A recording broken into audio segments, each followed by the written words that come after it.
सचिन तेंडुलकर जेव्हा बॅटिंग करायचे किंवा प्रॅक्टिसला यायचे तेव्हा काही नियम वेगळे होते सरांचे. मग ते राऊंड्स असतील ग्राउंडच्या किंवा फील्डर्स असतील ग्राउंडवर, काही वेगळे नियम होते तुमच्यासाठी?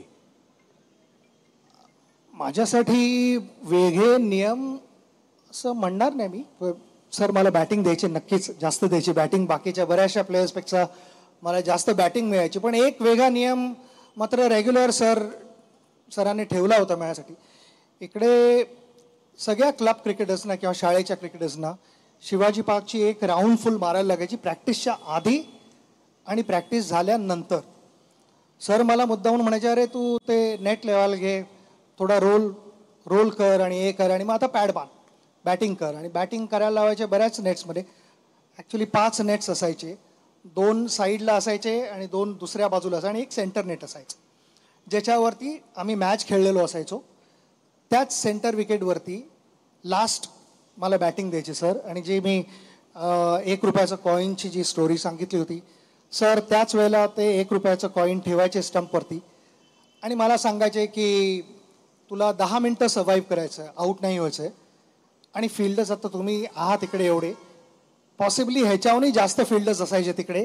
कारण जितकी माणसं शिवाजी पार्कात त्या क्षणी असायची त्या 10 मिनिटाला, कोणीही कॅच पकडला, कुठेही पकडला, ह्या टोकाहून त्या टोकाला जरी मी बॉल मारला आणि कॅच पकडला तर मी आऊट होतो. मला सरांबरोबर आर्ग्यू करायला काही स्कोप नव्हता, कारण तो एक रूल होता की कोणी कुठेही कॅच पकडला यू आर आऊट. तर ते सर्व्हाइव्ह करायला लागायचं. ते थकल्यानंतर सर मला म्हणायचे, अरे तुझे 2 राऊंड्स आता राहिलेले आहेत, कारण दुपारची एक राहिलेली आहे आणि आता प्रॅक्टिस झाल्यानंतर राहिले आहे, तर 2 राऊंड मारायला घे. तर सुरुवातीला मी पॅड्स वगैरे काढले, ग्लव्स बॅट वगैरे बाजूला ठेवली.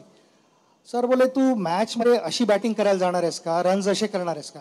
नाही ना, तुला बॅट लागणार आहे, पॅड्स लागणार आहे, ग्लव्स, सगळं तुझं फुल किट तुझ्यावरती असायला पाहिजे बॉडीवरती, आणि ते घेऊन तुला 2 राऊंड मारायला लागणार.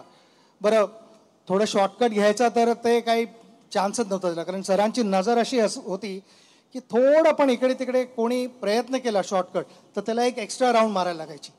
तर त्यापेक्षा शॉर्टकट न घेतलेला बरा होता. आणि ते लहानपणापासून ट्रेनिंग मिळालं की शॉर्टकट घेऊ नका.